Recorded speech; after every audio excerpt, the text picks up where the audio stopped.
If I had a hammer, I'd hammer in the... How old are you, dude? Old enough. You're way too young for that song, trust me. Old enough. This is awesome. I just need one quick minute. I have a regret from February when you were here. I had to tell you something. Back in '96, I was this fat farmer from Thorsby, farm kid from Thorsby, working at my dream radio station. I don't know how they gave me the job, and I don't know how, but I got to go down to Calgary in 1996 for an interview with the biggest star on the planet, Garth Brooks. And you were doing like interviews all day long. They were 30 minutes long. And mine was like the second last one of the day, or the last one of the day. So you'd been doing them since like early in the morning. I came in, I was so nervous. We sat in a hotel room and we just talked for 30 minutes. And the time went by so fast. When it was done, your handler, or whoever came in and said, Garth, it's time for dinner. The 30 minutes is done. I'm like, holy cow, that was fast. You said, we're not done actually until Chris says we're done. You spent another 15 minutes with me that day. And you did a whole bunch of other really cool stuff. And now, 28 years into my career, you actually taught me how to treat people. And the reason why I bring that up right now is because you're continuing to teach me how to treat people. And I think that you were actually learning from somebody I just had a chance to talk to. There you go. The 92-year-old President of the United States, Jimmy Carter. I wanted to thank you because everything I've accomplished in my life besides my parents doing, it's because you taught me that day that you're never too busy and you're never too good to give the little guy a chance. So Carter's fantastic. He's the walking epitome of us loving one another, us caring for each other, and educating yourself enough to know how to care, when to care, and who to care for. That man's got together. Miss Rosalind, they're two peas in a pod. So, and the family, I'm telling you, Chip, Becky, they're out here. You don't know which one's them because they're the ones that are working the hardest. Yeah. And you just think, surely the president's kids ain't going to work that hard. They are work beasts. So that whole family represents itself very well. Thank you for what you said. Yeah, no, and Trisha, you know exactly what I'm saying. You understand what I'm saying there, right? And absolutely. My very first tour was opening for Garth and I in '91, and I had never been on the road before. And I just watched how he was with, I'm embarrassing him now. I watched how he was with his band and crew and with everybody that he came in contact with. And as a new artist who had no following, watching the guy who was at the top of his game and the way he treated people was a lesson, I think, to everybody. And if you come on tour and if you meet our band and crew, that's just the way it works out there. It's a lot of love, and I think that's why I think that kind of makes this all work. People ask why we're here. It's about loving one another, and it's like, it's such an honor for us to be here. We get thanked, but we're like, no, we should be thanking everybody because we really do get a lot out of this week.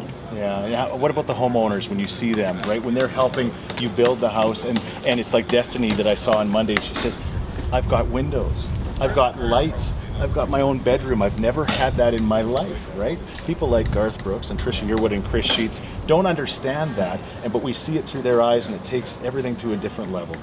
When you were lucky enough to grow up with a roof over your head, you take it for granted. And basic human shelter is a God-given right, and so to be able to help with that. And these guys every homeowner has a story way beyond what we know. We've gotten to meet them a little bit on the surface, and they're really awesome to work with. They've all got their own story about their own struggle and how important this is to them. And so to get to be a part of it, like I think you said yesterday, makes you want to kind of nail the nail a little straighter. And Garth always builds everything on our farm that's going to be here for 100 years. So these houses are going to be here forever because we put everything into it. Yeah, man, I think even Mr. Carter said it best. He said he's spoiled. He takes it for granted because anybody that was born and raised with a roof over your head, you never think about housing. It's only when you don't have it, it's the top of your list. So I think all of us need to take a break, take a pause, and realize what Habitat does. Push Habitat up on your to-do list as far as coming and swinging a hammer, as far as donating, and you can do them both. So this is a great organization to give that your time and your donation to. We have nothing to do with the charity. We just came in and fell in love with it, and so it's got our full support from here to eternity. When we found out you were here, we started playing Standing Outside the Fire is kind of the theme song. And would you say that fits what's going on here? I mean, you can watch, right? Or sure. you can jump in. And the boob sweat proves that Thank you very much. Thank you very much. Excuse me? And from a fellow boob sweater, you know what I'm saying, right? That proves. And yes. Although I was watching and you were holding the beams up and she was doing a lot of the hammering, is that typical in your relationship? Yeah, I'm sure whoever has the most Grammys wears the pants in the family. Guess who wears the pants in the family? But I never bring that up. But he does. He does. You know what? They're speaking from the heart. They're doing. They're not just saying, and that's why we love these guys.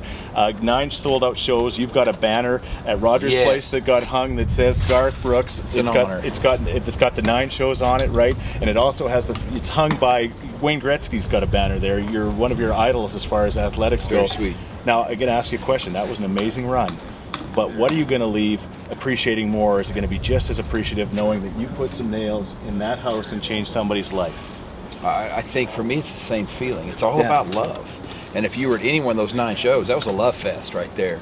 And while you mentioned the banner, I just want to say again, the names that are up there circling around it, if it ever this building, this town feels like that the Garth Brooks name does not measure, please take it down. That was quite a compliment. So just loved it. The fact that our 5 million ticket was here was cool. And so that was this was a great experience for me. But sitting next to Miss Carla, sitting next to Miss Anna in here, there's nothing better than that, man. They're swinging right with you. They're hammering, and you can tell they're already dreaming about where their children are going to sleep and everything. That's a sweet gift to give somebody, and thank you guys for it. Thank you, Cam. On behalf of all of us, hug time. Hug time, Chris. And a boob Thank sweat you. time. That's it, baby. Thank you for doing what you've done and how you've affected not just myself, but everybody. Garth Brooks and Trisha Yearwood right here in Edmonton, building on that house.